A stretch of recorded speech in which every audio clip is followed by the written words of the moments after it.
1987 में दूरदर्शन पर आने वाले रामायण को तो आपने देखा ही होगा, जिसकी क्लासिक स्टोरी और रामायण की कथा लोगों के सामने लाने का अंदाज आज भी लोगों को बहुत ही ज्यादा पसंद आता है। सिर्फ भारत में ही नहीं बल्कि विदेशों में भी इस धारावाहिक को कई अलग अलग भाषाओं में डब करके भी दिखाया गया है। इसमें काम करने वाले कलाकारों की दिल को जीत लेने वाली एक्टिंग वाकई में कमाल के थे। लेकिन क्या आपको मालूम है कि रामायण में सीता का किरदार निभाने वाली कौन है और वो आज क्या कर रही हैं? या फिर इस धारावाहिक में राम और लक्ष्मण के किरदार को निभाने वाले लोग आज किस मकाम पर हैं? आज के इस वीडियो में हम आपको हर एक चीज के बारे में बताएंगे। बस वीडियो में हमारे साथ इसी तरह बने रहें।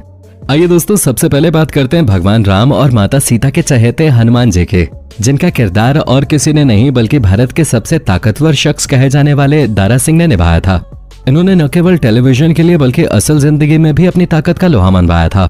महाबलशाली हनुमान के रोल के लिए भला दारा सिंह से बेहतर विकल्प कौन हो सकता था? उस वक्त दारा सिंह बहुत ही ज्यादा लंबे चौड़े हुआ करते थे।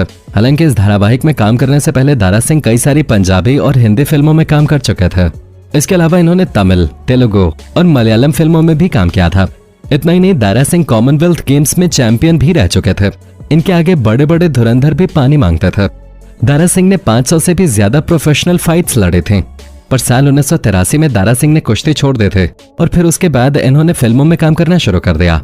साल 1954 में इन्हें रुस्तम-ए-हिंद और साल 1966 में रुस्तम-ए-पंजाब का अवार्ड भी मिला। साल 2003 से लेकर 2009 तक दारा सिंह ने राज्यसभा का सदस्य बनकर पॉलिटिक्स में भी काफी काम किया। पर साल 2012 में दारा सिंह हम सभी को अलविदा कह के चले गए।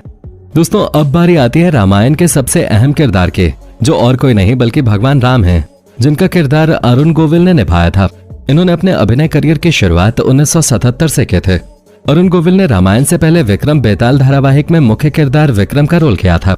इतना ही नहीं, विक्रम बेताल धारावाहिक में काम करने वाले लगभग सभी लोगों ने रामायण धारावाहिक में भी काम किया। जिनके पहले धारावाहिक को लोग देखते तो जरूर थे, लेकिन उन्हें असल पहचान रामायण धारावाहिक से ही मिले। अरुण गोविल की एक्टिंग इतनी ज्यादा जबरदस्त थी कि लोग उन्हें अपना भगवान मान लिया करते थे। रामायण धारावाहिक के बाद अरुण गोविल ने कई और धारावाहिकों में काम किया, जैसे कि लव कुश, जो कुछ और नहीं बल्कि रामायण का ही अगला भाग था, जिसमें राम के पुत्र लव कुश के बारे में बताया गया था। हालांकि इसके बाद भी अरुण गोविल ने और कई सारे प्रोजेक्ट्स किए, पर जो कामयाबी और शोहरत उन्हें रामायण धारावाहिक से मिले वो कहीं और से उन्हें कभी नहीं मिले। रामायण के खत्म होने के इतने साल बाद भी आज भी जब अरुण गोविल घर से बाहर निकलते हैं तो लोगों के दिमाग में एक पल के लिए भगवान श्री राम की छवि घूमने लगते है। और ऐसा हो भी क्यों ना, ये धारावाहिक केवल एक धारावाहिक नहीं था बल्कि लोगों की आस्था, उनका विश्वास, सब कुछ इससे जुड़ा था, जो अभी भी बरकरार है। आइए दोस्तों, अब बात करते हैं रामायण धारावाहिक के सबसे उग्र और प्यारे किरदार के बारे में। हम बात कर रहे हैं लक्ष्मण के, जिनका किरदार सुनील लहरी ने निभाया था। सुनील लहरी को यह किरदार बहुत ही अनोखे तरीके से मिला था। असल में पहले ये किरदार किसी और को दिया गया था, लेकिन जब उस कलाकार ने यह किरदार करने से इनकार कर दिया तब इस किरदार के लिए सुनील लहरी का चयन किया गया। वैसे हम तो उस शख्स के बारे में सोच रहे हैं जिसने इस किरदार को ठुकराकर अपने पैरों पे कुल्हाड़ी मारे थे। भला उसे क्या पता था कि आने वाले समय में यह धारावाहिक इतना ज्यादा मशहूर हो जाएगा। सुनील लहरी लक्ष्मण के किरदार के लिए बिल्कुल परफेक्ट है। इस किरदार को इन्होंने इतनी शिद्दत से निभाया कि असल जिंदगी में भी लोग इन्हें लक्ष्मण कह के ही बुलाने लगे। हालांकि इस धारावाहिक में इतना अच्छा काम करने के बावजूद सुनील लहरी ने रामायण के बाद एक्टिंग की दुनिया से किनारा कर लिया और फिर दोबारा किसी भी धारावाहिक या फिल्म में नजर नहीं आए। आइए बात करते हैं उस शख्स की जिसके बिना रामायण होना असंभव था। हम बात कर रहे हैं खलनायक रावण के बारे में, जिसका किरदार अरविंद त्रिवेदी ने निभाया था। और अरविंद त्रिवेदी का चेहरा रावण के किरदार के लिए बिल्कुल सही था। हालांकि इस धारावाहिक के डायरेक्टर रामानंद सागर को जो किरदार इस कैरेक्टर के लिए चाहिए था उसे ढूंढने में उन्हें काफी समय लगा। वो किसी भी अरे गहरे को ये कैरेक्टर निभाने नहीं दे सकता था, लेकिन अंत में उनकी तलाश अरविंद त्रिवेदी पर खत्म हुई, क्योंकि अरविंद त्रिवेदी का चेहरा और उनकी जबरदस्त आवाज का जादू ऐसा था कि रामानंद सागर ने उन्हें तुरंत हाँ कह दिया। अरविंद त्रिवेदी ने अपनी पूरी जिंदगी में हिंदी और मराठी फिल्मों को मिलाकर तकरीबन 250 फिल्मों में काम किया, जो कि एक बहुत ही बड़ा आंकड़ा है। लेकिन इतनी सारी फिल्मों में काम करने के बावजूद उन्हें असली पहचान रामायण धारावाहिक से ही मिले, जिसके जरिए वो घर घर में मशहूर हो गए। इनके चेहरे को देखकर तो लोग इनसे नफरत करने लग गए थे और इसी को अरविंद त्रिवेदी अपनी कलाकारी की असली जीत कहते हैं। वैसे दोस्तों, किस्मत का कोई भरोसा नहीं है। आपको नहीं पता कि किस्मत कब कौन से लम्हे में आके पलट जाए। तभी तो अरविंद त्रिवेदी की तरह ही बाहुबली फिल्म में काम करने वाली रामाकृष्णा के साथ भी कुछ ऐसा ही हुआ, जिन्होंने शुरुआत से ही कई सारी हिंदी और तमिल तेलुगु फिल्मों में काम किया, लेकिन फिल्म इंडस्ट्री को इतना लंबा समय देने के बावजूद भी इन्हें कोई पहचान नहीं मिले। वो तो जब इन्होंने बाहुबली फिल्म में शिवगामी का किरदार निभाया था उसके बाद इनके चाहने वालों की लाइन लग गई। ऐसा ही अरविंद त्रिवेदी के साथ भी हुआ, जहां लोग इनके बच्चों को असल जिंदगी में रावण के बच्चे कह के बुलाने लगे और कई लोग तो इनकी पत्नी को मंदोदरी कह के भी बुलाते थे। अभिनय के अलावा अरविंद त्रिवेदी ने राजनीति में भी कदम रखा।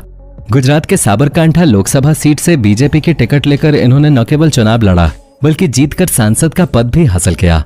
वैसे दोस्तों, अरविंद त्रिवेदी की मृत्यु की अफवाह भी कई बार उड़ चुके हैं।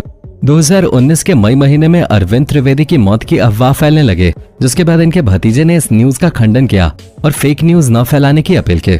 हालांकि उसके 2 साल बाद 2021 में उनका वाकई में निधन हो गया, जिसके बारे में इनके भतीजे कौस्तुभ त्रिवेदी ने खुद ही सोशल मीडिया के जरिए सबको बताया। आइए दोस्तों, अब बात करते हैं रामायण धारावाहिक में मां सीता का किरदार निभाने वाली दीपिका चिखलिया के बारे में। इस बात पर यकीन करना थोड़ा मुश्किल है, लेकिन दोस्तों, रामायण धारावाहिक में काम करने से पहले दीपिका हिंदी फिल्म इंडस्ट्री की कुछ बी ग्रेड फिल्मों में काम कर चुके हैं, जिनमें से इनकी मुख्य फिल्में चीख और रात के अंधेरे में हैं। इसके अलावा रामायण धारावाहिक में काम करने से पहले दीपिका चिखलिया ने कई सारे धारावाहिकों में भी अपने अभिनय का जादू दिखाया था, जिसमें से सबसे मुख्य नाम है विक्रम बेताल और दादा दादी की कहानियां। रामायण में काम करने वाली दीपिका को अगर आप आज देखेंगे तो उन्हें पहचान पाना बहुत मुश्किल हो गया है, क्योंकि वो अब पूरी तरह से बदल चुकी हैं। रामायण में काम करने से पहले दीपिका ने बहुत सी जगहों पे अभिनय किया, लेकिन उन्हें वो मुकाम नहीं मिला जो रामायण धारावाहिक करने के बाद उन्हें हासिल हुआ, जिसने इनकी पूरी जिंदगी ही बदल के रख दी।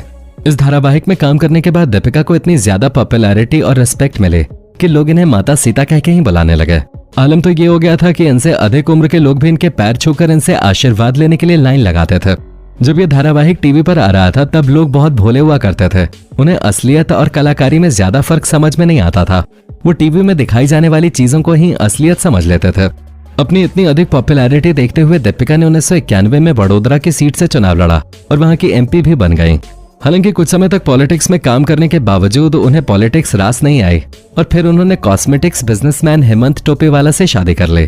दीपिका चिखलिया ने अभिनय में तो कोई बहुत बड़ा काम नहीं किया रामायण के अलावा, लेकिन आज वो अपनी निजी जिंदगी में बहुत खुश हैं। वो अपने पति और बच्चों के साथ एक बेहतरीन जिंदगी जी रही हैं।